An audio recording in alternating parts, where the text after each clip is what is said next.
Hello, little Vickies. Welcome back to my channel. Tonight I'll be sharing some allegedly true stories from Reddit.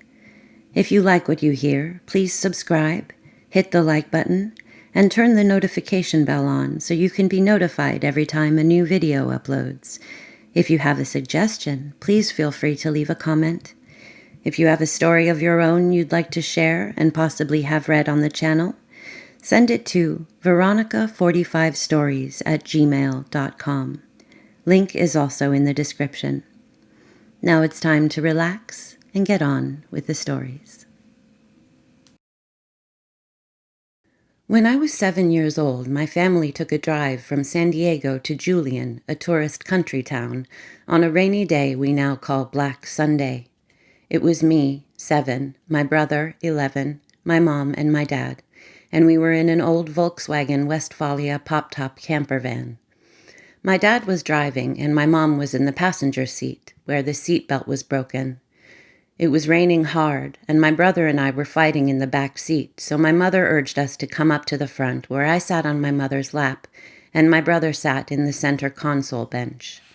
We were driving along, munching on animal crackers, when suddenly a drunk driver pulled out of a bar parking lot at 50 miles per hour and T-boned us. We spun around at a frightening speed, and the force ejected my mom through the windshield, landing on her left leg, shattering it from ankle to hip. I flew out behind her and apparently did a flip and landed on my feet, but then fell to the ground. My brother and dad remained in the car, but my brother shattered a knee, and my father's head collided with a hook for a hammock, slicing his left ear completely off. People started to gather around, of course, and I remember being taken into a van out of the way and a woman saying, "If anything happens to your family, you can stay with us for a while." So strange to say, but I guess witnessing such chaos can make people behave oddly. I was taken to the hospital, of course, in an ambulance. My mother had a rod in her leg for 6 months, and I was never able to walk properly again. My father got his ear sewn back on, but always had a terrible scar. My brother healed fine. I had just a few bruises, physical and emotional.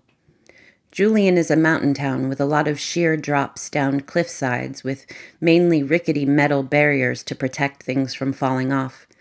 And what scared me the most is we were informed after our van spun around 3 times and came to a stop mere inches from one of those barriers, and it most likely would not have stopped the van from going over, my dad and brother still inside.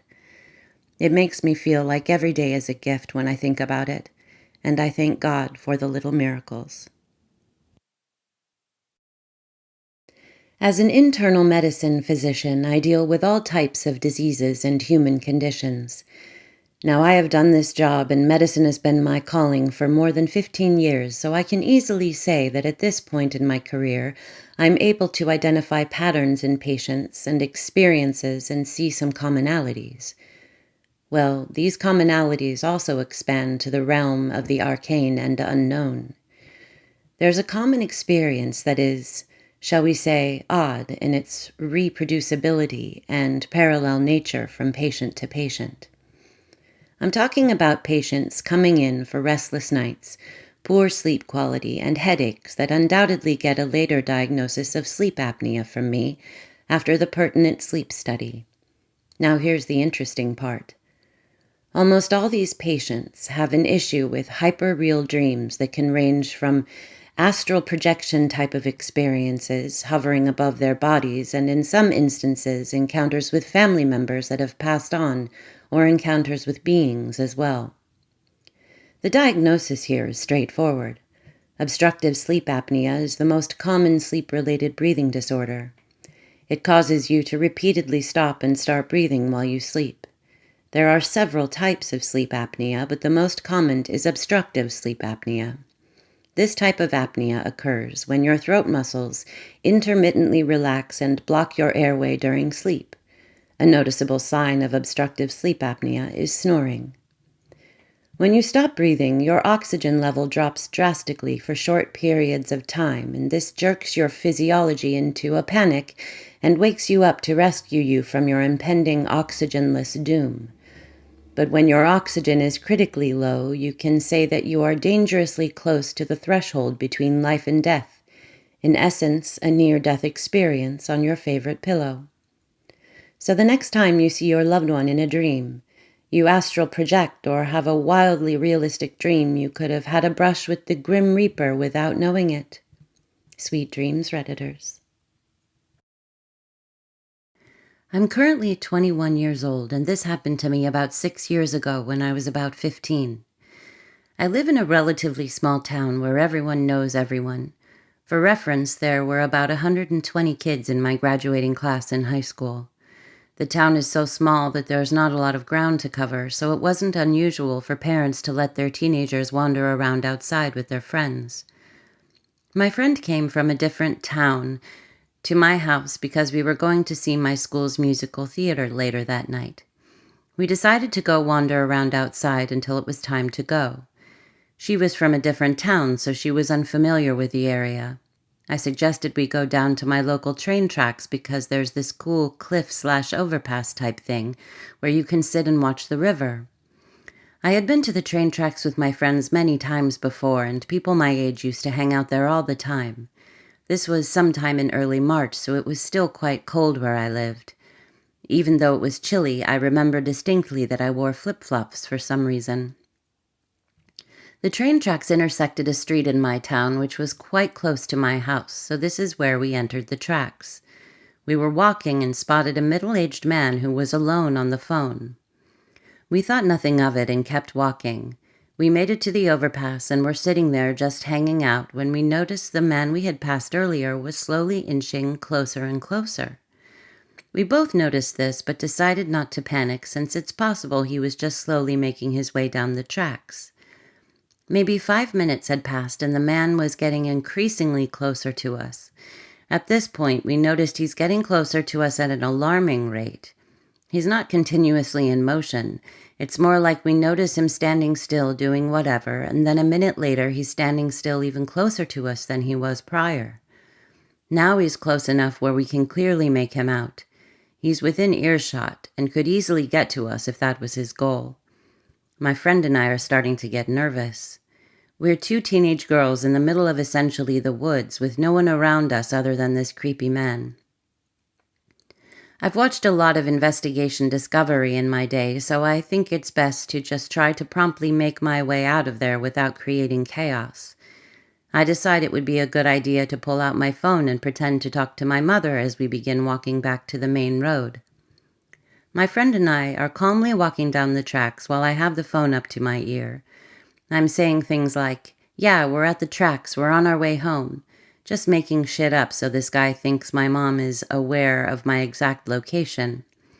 There is a point where we have to walk directly past the man in order to make it to our destination.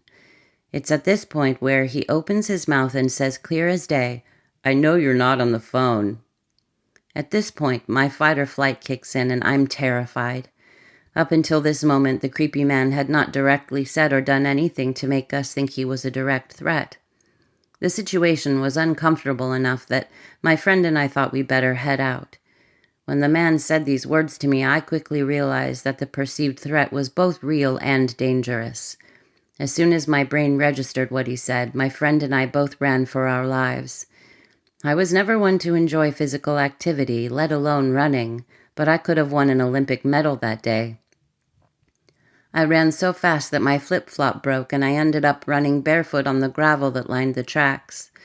I was so scared that if I looked back I would see him running after me, so I didn't. When I finally began running out of steam, I quickly looked back and saw the man standing right where we had left him. He didn't run after us, but I couldn't shake the fear of turning around and seeing him chasing me. When we finally made it to the main road, I quickly called my mom and told her what happened. She was conveniently driving down the exact road we were on and pulled up about 2 minutes later and took us home. My friend and I had never been so scared in our lives. I haven't been to those train tracks since, and to this day I still think about the man who knew I wasn't on the phone and what his intentions were that day. When we are children, it is common to believe our homes are haunted and ghosts are real. For most, a day comes when the night noises of a house fade from paranormal skepticism to just the wind and foundation. However, my house had more to offer me as I grew older and older. As a child, I would be afraid to be in my home alone, even if my parents were simply outside in the yard. The house was really nice, but it was old, and being inside by myself would usually lead me to locking myself in the bathroom or hiding under my blankets while I held down the sheets until my parents came home. The reason I was so afraid of being alone inside was simple. I had a night full of terror early on in grade school, and it left me scarred. When I was in the 4th grade, I had my first ever paranormal experience. I had woken up in the middle of the night and was laying on my side. Nothing felt off yet, but for some reason I woke up.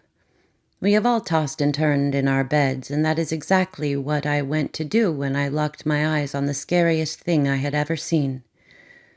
As I rolled over, I looked towards my nightstand to check the time, and it just happened to be within the witching hour of 3 a.m. But that wasn't the scary part, because at the time I didn't even realize what the hour represented. Instead, I was shocked to see someone, a lady, standing in my doorway just beyond the short nightstand. Maybe 3 feet away stood this dark woman who appeared so frail and so creepy. I didn't speak. I didn't move. I was paralyzed with fear. Now I know what you're thinking, sleep paralysis. However, I had been awake for a while now and was able to toss and turn in order to see this thing. So there she stood, just staring right into my soul, and the fear was so crippling I can't even put it into words. I stayed awake, staring right back for what felt like hours. The ghost or thing just stood there in silence the entire night. Eventually I must have passed out, but soon heard my mother and father wake up, and I immediately started screaming for them. I explained the entire thing, and to my surprise, I was not treated like a scared kid in the movies. My family believed I saw something, and they actually had me sleep in their room on the floor with their bedroom door shut for many weeks following the incident. Maybe they knew something I didn't. Like maybe a deranged family member had been snooping around, or maybe the creepy neighbors finally had my father concerned. To this day we speak of the incident, and to this day they all believe someone or something was in our home that night, watching me. The story doesn't stop there. Many friends were at a sleepover of mine about a year later for my birthday. There must have been at least 8 of us that night when once again something was seen. The dead lady, we called it. Something was sitting in our enclosed patio room the night of my birthday party. Everyone saw it. The only distinguishing feature of the figure was the face. The dead woman's face that has eyes that never move. Many friends remember this night and will vouch that what I say really happened. Not a single one of these friends ever stayed the night again.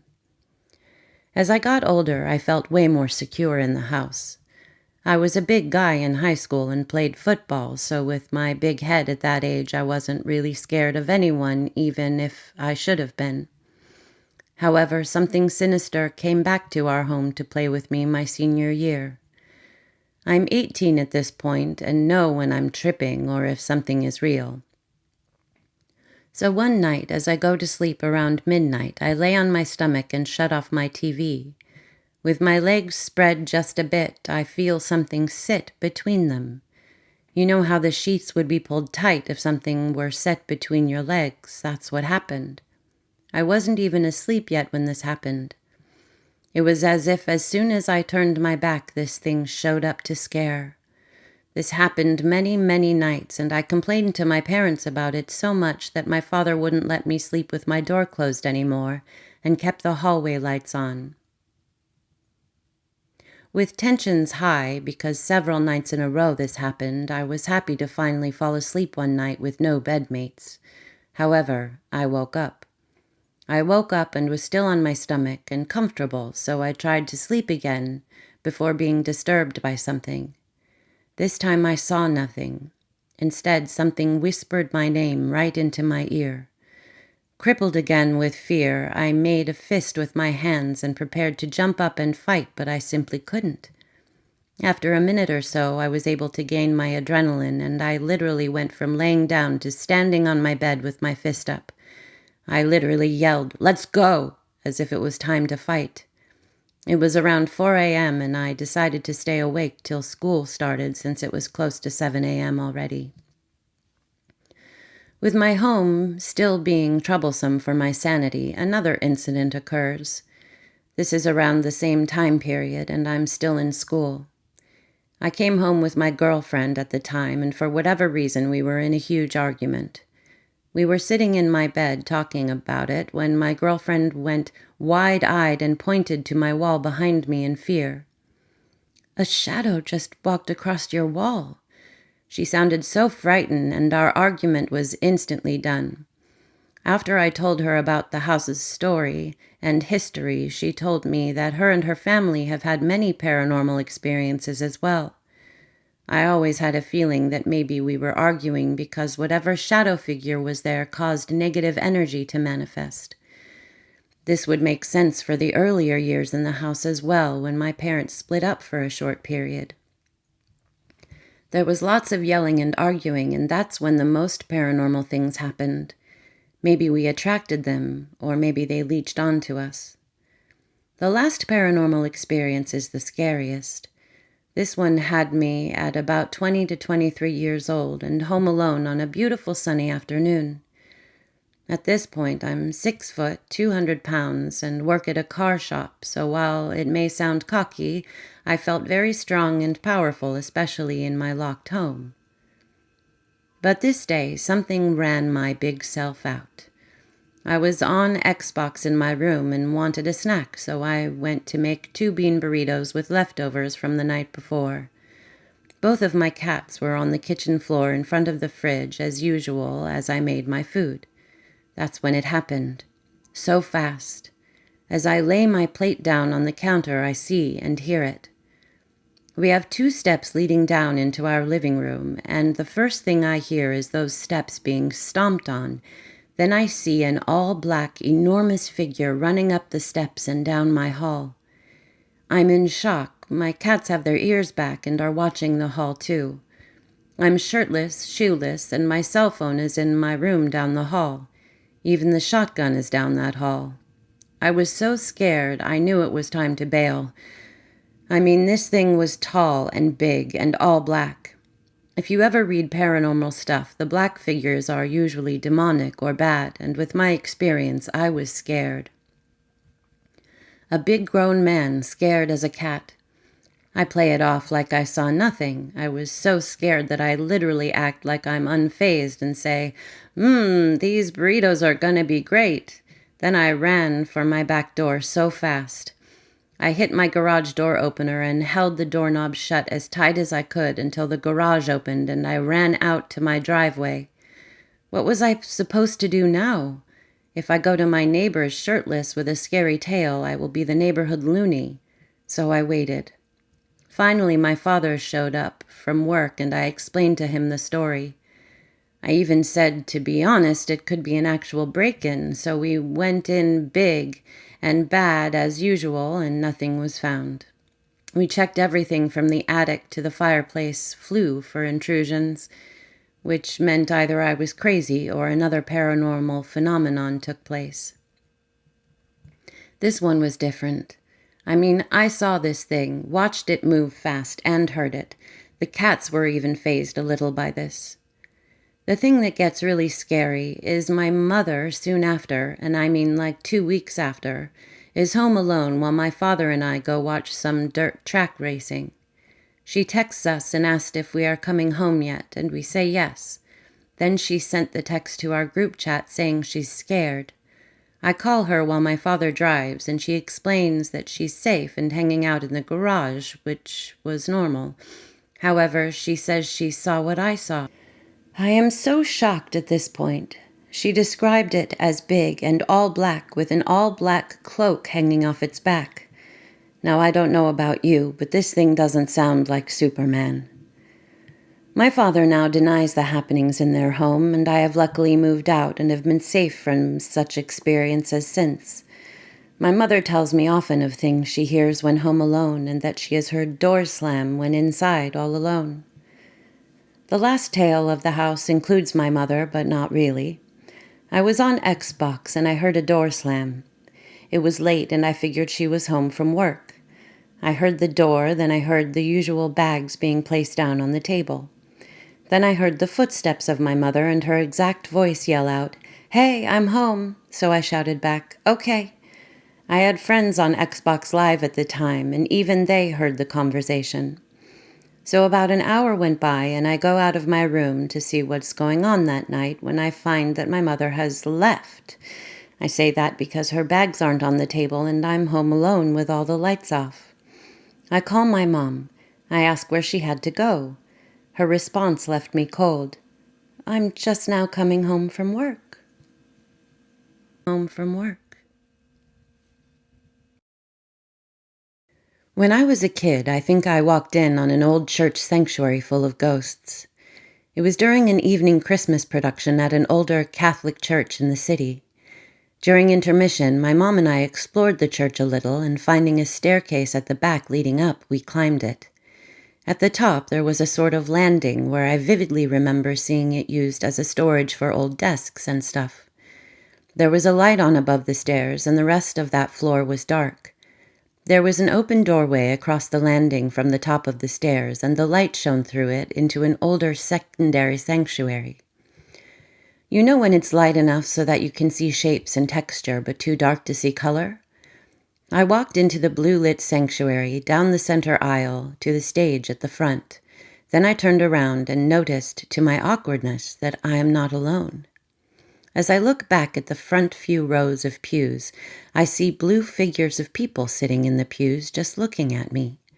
They, to my memory, appear to be wearing Victorian-style clothing and filling at least the first 4 or so rows.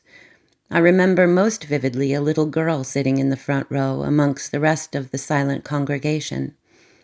It's as if they were very confused to see me just walk in, and they were expecting me to say something. I first assumed that they were ordinary people, maybe actors for the production having a meeting, and just said sorry as I strode back down the aisle to my mom waiting in the landing. But confusion hit me too. Even as I walked down the silent aisle past those I interrupted, I wondered, why were they sitting like that in the dark? Also, there was no one on the stage. Who were they watching? Further, as I walked down the aisle and arrived at the stage, I sensed the presence of nobody. I heard nothing. Thinking back, I don't even think the production was a play but a choir performance. There were no actors. Thinking back recently, I surmised that when they looked at me, it felt different. Like, you know how we all have a sixth sense of being able to feel somebody watching us? I didn't feel that walking into the sanctuary. Down the aisle, and even looking towards the stage at the front. And even though I turned to see myself being watched, I still don't think I felt it. It's like some form of standard human communication. When you make eye contact with people, it didn't happen. Their stares were empty. I also feel like they were faintly translucent. They just blended in a little too well. Anyways, it was a long time ago, and time can do a lot to memory, but I like to imagine it was a spectral service I just walked in on and awkwardly hustled out of. Many years ago, in basic training at Fort Knox, Kentucky, our unit was doing the land navigation course. The course is designed to make sure soldiers can learn how to read a map, and you're tasked to find locations. Once at the location, there is a code you need to write down, thus proving you actually found it and make your way back. There is a day course and a night course, both out in the middle of the woods of Kentucky. We set up at the day course site and completed it without incident. However, our drill sergeants, being masters of efficiency and laziness, decided that instead of moving everyone, including themselves, to the location of the land night navigation course, they would just make us walk/navigate there on our own. This added about 2 miles in each direction to our course. They did allow us to start our course early so we could at least get to the starting point before dark.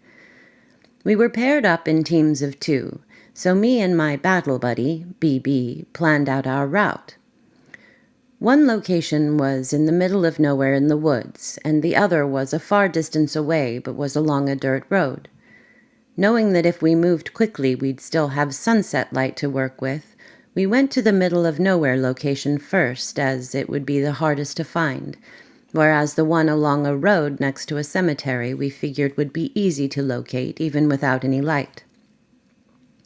We found the first location without too much difficulty, but the sun was quickly setting and it was becoming twilight as we made our way back out to the road to the second location.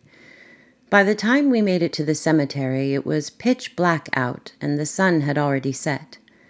We also only had one flashlight because in the infinite wisdom only a basic training soldier can have, my battle buddy didn't think to bring his own flashlight for a night navigation course.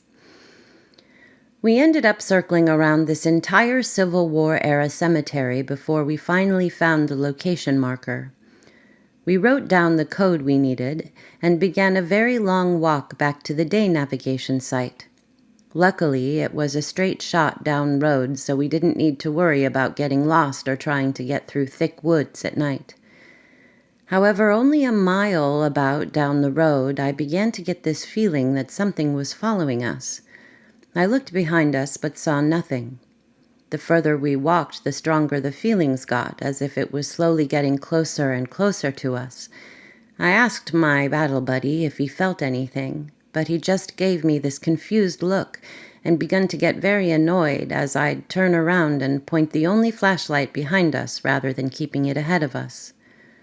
The feeling of dread kept getting stronger, and I repeated the Lord's Prayer in my head several times to try and calm myself or make this thing go away. As the feeling of dread reached a fevered peak, it suddenly dissipated and I didn't feel anything behind us anymore. For a split second I was so relieved until it dawned on me that the reason I couldn't feel it behind us anymore was because it was walking right alongside of us. It dawned on me that either this is all in my head or my battle buddy is really not sensitive to the paranormal. As the now 3 of us walked for about another mile till we reached our campsite at the land navigation course. Once we reached the camp, the feeling I had went away, and I just relaxed and managed to catch some Z's, since I never saw anything and it was just a feeling. I would have chalked it all up to being just paranoid, a paranoid thought in my head. But the very next day, I went to talk to a good friend of mine in our unit about it. Before I could tell him my story, though, he began telling me about a series of weird things that started happening in the camp that night, and I'll never forget when he said, "Yeah, it all started to happen just after you got back." Comment. I once got smacked in the face walking on a Civil War trail. I looked around and there was absolutely nothing that I could have walked into. It was myself, my daughter, her boyfriend, and our 2 dogs. I was trailing way behind, taking pictures of flowers and looking down as I walked because I was looking for a piece of cedar to make a craft. My daughter's boyfriend totally does not believe in ghosts, but he and my daughter saw a man walk into the woods in a blue uniform and totally disappear. We were watching out for other people because my dog does not like other dogs, so we were always on the lookout. We were there to put a rock back that my son took.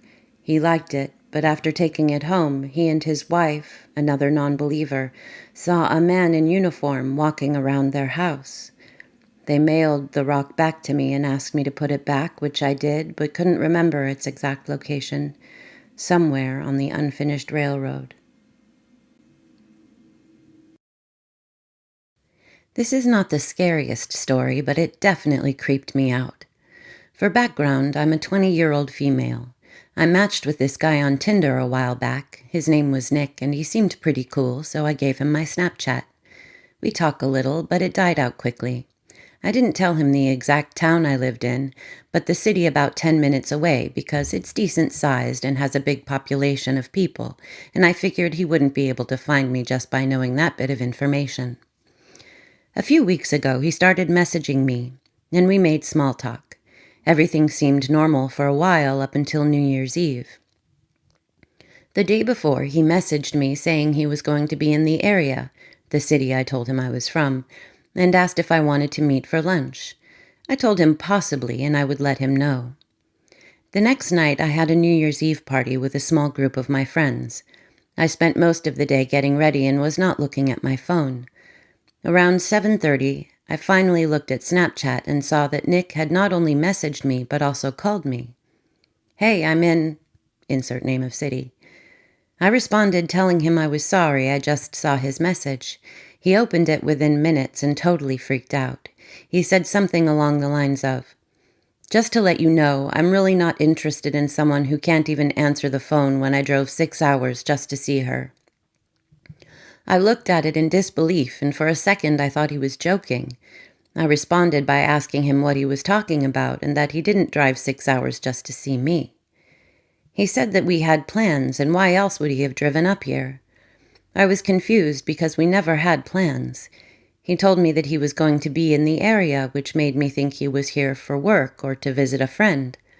It is not uncommon for people to travel here for work.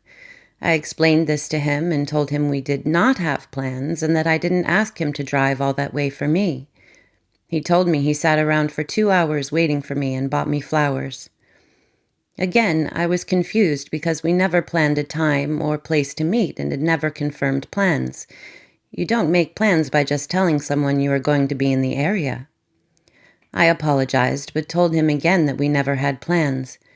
He told me to make it up to him. I had to drive up and see him tomorrow. Yeah, F that. I remembered that I had my location shared on Snapchat, so he easily could have shown up at my house.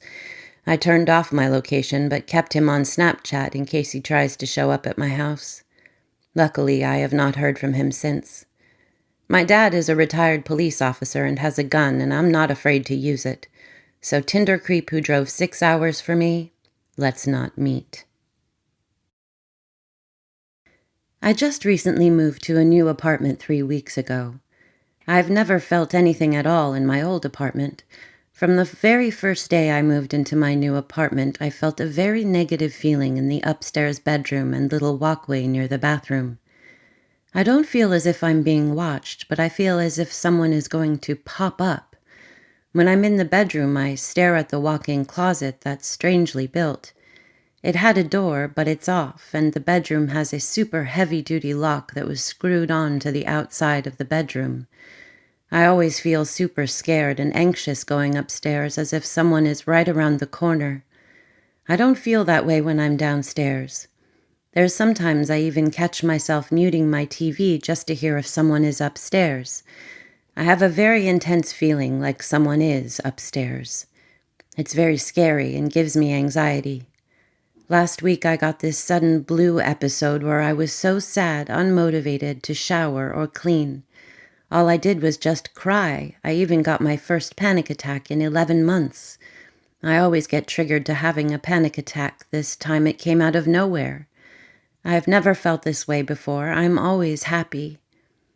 I only feel it in one specific area in my apartment. Why do I feel so scared in one specific place in my new home? Growing up, my dad's nickname for me was always pendeja, which for those who don't know, roughly translates into dumbass. I've always kind of embraced this name because I am known for doing silly, ridiculous things. However, this naivete reared its ugly head this evening. My boyfriend and I have been on uncertain terms for the last couple weeks. He usually stays at my house since I don't have any roommates. However, tonight he wanted to go home. We've been texting all night, talking about how much we miss each other, when all of a sudden I heard a knock at the door. At this point, I feel like it's important to explain that I am a complete junkie for true crime. I'm not a big fan of watching TV, but I love reading about true crime. With this hobby of mine, I always imagine that if placed in an uncertain situation, I would react intelligently. I should also note that my birthday was just a couple days ago, and being on uncertain terms, my boyfriend and I were not together. With this in mind, I thought maybe he would surprise me tonight. Now for the real story. I was standing in the kitchen with my 14-month-old, 75-pound Australian Shepherd when I heard a knock on the door. Being incredibly foolish, I decided to open the door thinking it was my boyfriend. While I was ready to jump into his arms, there was some part of me that felt I should protect myself. I wedged my foot in such a way that I felt confident no one could push me. At the same time, I knew my Aussie, who is trained to sit near the front door but not to come up excitedly, was right by my side. So as I excitedly expected to embrace my boyfriend, I eagerly opened the door. Instead of my loving boyfriend, I was met with a man holding my storm door open, meaning the barrier I would normally expect to be between me and the stranger no longer protected me. Not only him, but also a woman who appeared to be in her early 20s. She was holding a bundle that, in my opinion, was a crude attempt at mimicking a child. Unfortunately for them, I am aware of what a swaddled baby looks like and must have changed my demeanor. Before I even had time to process what was going on, or the gentleman in front of me had time to start his spiel, my 75-pound Australian Shepherd was at the door. As the man began to explain his his situation, my Australian Shepherd lunged through the crack of the door, snarling at them like I've never heard before.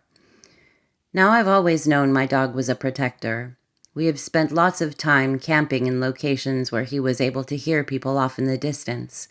Whenever he would hear someone in the distance, he would walk to the edge of his leash and point. Once he was done pointing, he would simply sit down, staring in the direction of the disturbance. So needless to say, I've always known he has my back. So to see him lunging forward the moment the man began to speak really freaked me out. I'll admit, but I had been drinking and my reflexes were not as impressive as they could be. So my dog was able to slip out of the front door to about his hips, all the while snarling like a beast. The moment my dog stuck his head outside, both people turned and backed away. As they left, they were almost in sync when they said, "Never mind, I'm sorry to bother you." They kept repeating this until I was able to grab my dog and force him back inside, closing the door on these strangers.